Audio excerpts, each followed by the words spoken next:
Nous avons donc en fait tourné cette vidéo exclusivement pour nos soutiens dévoués. Mais il y a certaines vidéos que nous réalisons pour nos soutiens que nous pensons suffisamment importantes pour les rendre accessibles au public. Nos soutiens bénéficient d'un accès anticipé, c'est l'avantage de leur soutien. Le contenu exclusif que nous créons est aussi qualitatif que nos vidéos publiques et non du contenu secondaire bâclé. Non, ce sont des vidéos Shadiversity complètes, mais nous les rendons exclusives car généralement ce type de vidéo ne marche pas bien sur YouTube. Je pense toujours qu'elles sont importantes et que notre audience veut les voir. Cette vidéo pourrait bien marcher, c'est imprévisible. Le contenu exclusif est souvent imprévisible et, la plupart du temps, finit enfoui dans l'algorithme sans être mis en avant par YouTube. Et nous avons dû repenser la façon dont nous présentons nos vidéos publiques. Mais le fait est que celle-ci fait partie de ces vidéos importantes qui, selon moi, devraient être disponibles publiquement. Et si vous voulez accéder à du contenu exclusif comme celui-ci, soit en avant-première, soit en exclusivité quand personne d'autre n'y a accès, il vous suffit de nous soutenir ici, sur Shadiversity. $1 seul par mois. Cela fait $12 par an. Cela nous aide plus que nous ne pouvons l'exprimer. C'est la seule chose qui nous permet d'être viable sur la durée, entièrement grâce à vous. Nous vous en sommes très reconnaissants. Et c'est aussi notre privilège de vous apporter une partie de ce contenu dès maintenant. Parce que celui-ci, je vous le dis, oui, juste. Attendez un peu, vous verrez.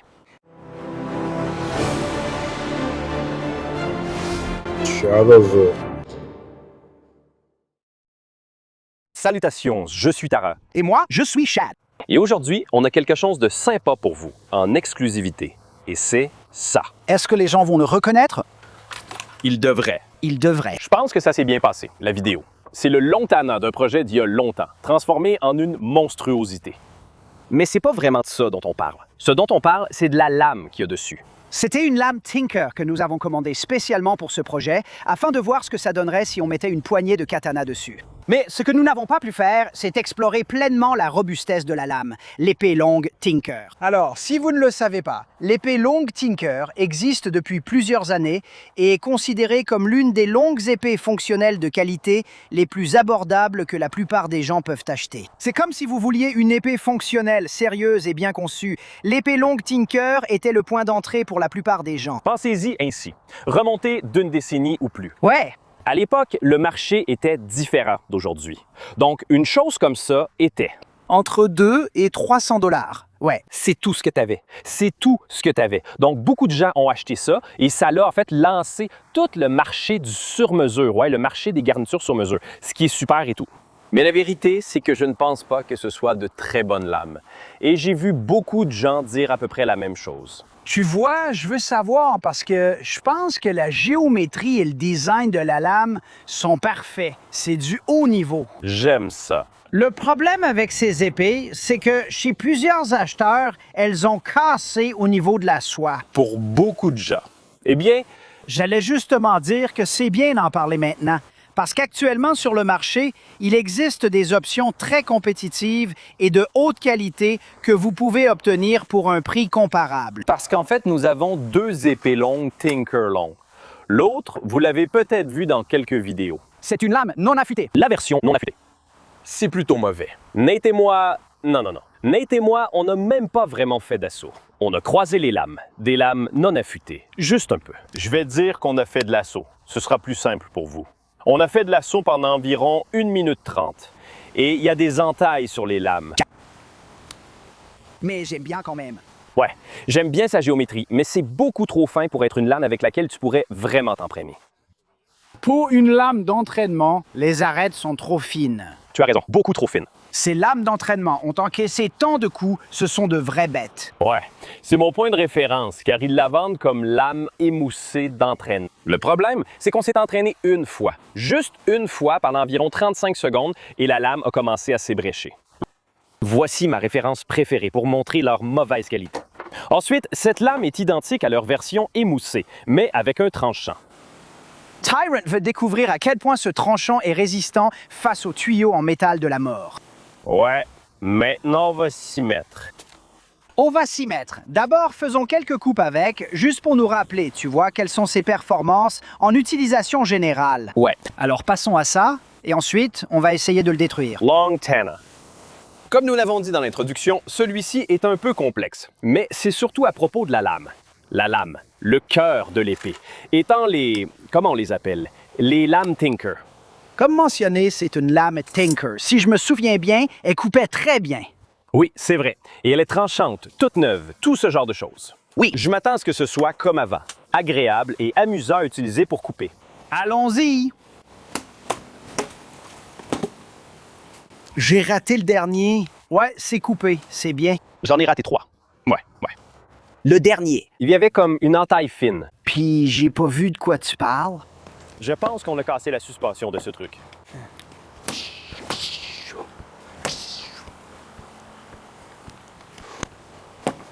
D'accord. On verra ça au montage.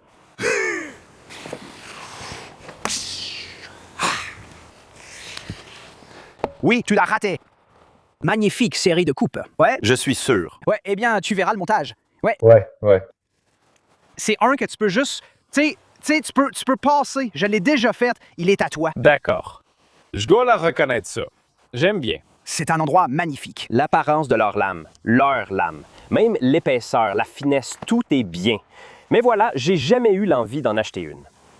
Moi, oui. C'est pour ça que j'ai acheté ça. Récemment. Récemment, il y a beaucoup d'options concurrentielles de haute qualité qui sont à peu près au même prix. Souviens-toi, je suis presque sûr qu'on peut acheter les lames Tinker séparément. Oui, tu Chez Colt of Athena, tu peux acheter seulement les lames, mais les packs sont mauvais. Le fourreau, où est-il? Ce fourreau est de très mauvaise qualité. La poignée, à l'origine, était de très mauvaise qualité. Le pommeau, je ne dirais pas qu'il est terrible. Elles sont... C'est simple. Ça, c'est correct. C'est du matériel bas de gamme. Parce que ça, je pense même pas que... Je te le demande autrement. Tu prendrais l'épée longue Tinker ou l'épée T Témur? Pense au soie. Je trouve l'épée Tinker meilleure que la T-Timmy. Tu crois? Oui, je pense. Enfin, oui, vraiment. À moins que les tests de durabilité dans cette vidéo ne prouvent le contraire. Mais si tu devais choisir entre Tinker ou celle de Sordia, je prendrais Sordia. Regarde maintenant pour le fourreau. Tu as raison. Regarde les fourreaux ici. Oui, c'est bien mieux. Et moi, j'ai pris le bas. C'est... J'ai enlevé la partie de la ceinture. Mais magnifique fourreau. Et regarde ça, tu sais, la couture en haut là. Et il y a maintenant tout simplement de plus belles épées à des prix comparables que ce que le Tinker proposait. Eh bien, Mon principal problème avec le Tinker n'est pas seulement la lame. La soie n'est pas très bonne non plus. La soie est assez fine, c'est pourquoi je disais que la team était meilleure, car la soie l'était aussi. c'est un bon point. Une critique des Tinker concerne la fragilité de la soie, certains ayant déjà vu celle-ci cassée sur ce modèle. Oui. Mais ça reste quand même une épée cool. Oui, C'est vrai en fait. Je l'ai en fait utilisée une fois, mais c'est une épée cool. Elle a un style un peu bizarre. On est quitte maintenant. Hey, littéralement, quand t'es pas là, c'est exactement la même chose. A a échoué. A a réussi. Garde cet échec. Ne le coupe surtout pas au montage. Ce design de lame, sa géométrie est excellente. Je suis d'accord avec ça. Allons le ruiner maintenant. Mais je pense que c'est quand même différent par rapport à la vibration qui frappe le pommeau puis rebondit dans les épaules. Peut-être. Mais généralement, la plupart des endroits où ça casse, c'est juste ici. Oui, C'est là que je les ai vus céder. pareil, mais je pense que c'est la vibration dommageable du matage. Ça va? Oui. C'est quoi ce bordel? C'est quoi ce putain de bordel? J'adore avoir raison. C'était quoi ce bordel?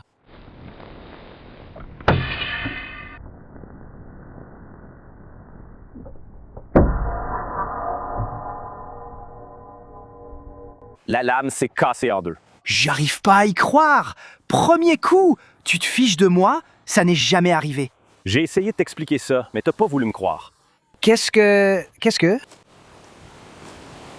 Ce ne sont pas de bonnes lames. Eh bien, maintenant, je suis convaincu. Bon sang. Ouais, C'est choquant. c'était un coup porté d'une seule main. D'une seule main. Juste là. Près du point idéal. Presque parfait. Mec. Non, comme ça. On n'a jamais eu une casse comme ça. Je te l'avais dit. N'importe quelle épée commerciale. N'importe quel type commercial. Maintenant, regarde, on l'a déjà malmené lors des tests précédents. Non, c'était pas le cas. Pas beaucoup. On a fait un petit peu, ouais, la poignée semblait correcte, ce genre de choses. On ne l'a jamais vraiment frappé contre quoi que ce soit. Parce que tu penses qu'elle se serait cassée directement en sortant de la boîte comme ça. Ouais. C'est une lame toute neuve. C'est tout neuf. Tout ce qu'on a fait, c'est la mettre dans ce manche. C'est tout. C'est la première fois que je... Mon Dieu. Qu'est-ce que... Ouais, je veux dire... Bon sang, la messe de Tinker. Je ne recommande pas. Wow. Respect ta tyran. Hey, quand t'as raison, tu as raison, mec. Et cette fois, tu avais totalement raison. Je vais enregistrer ça comme sonnerie. Je n'ai vu des casses pareilles que dans Forged in Fire. Je ne m'attends pas à une telle casse sur une épée vendue dans le commerce. Oui, c'est pour ça que je disais qu'il y a une raison pour laquelle je pense que le prix de ces épées est beaucoup trop élevé. Sur le marché actuel, je n'ai jamais eu envie d'en acheter une.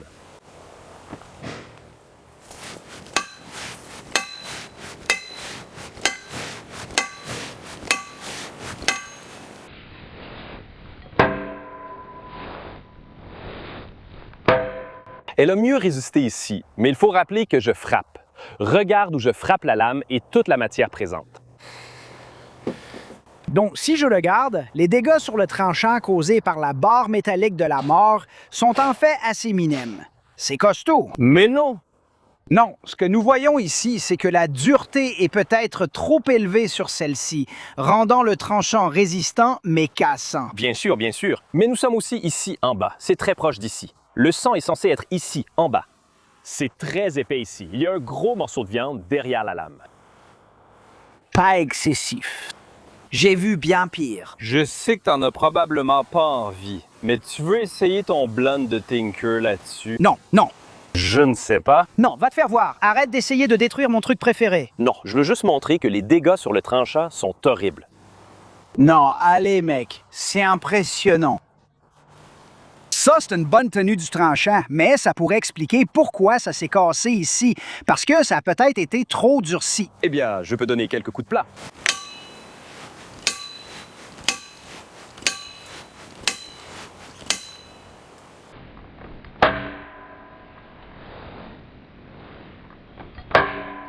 C'est vraiment très mauvais.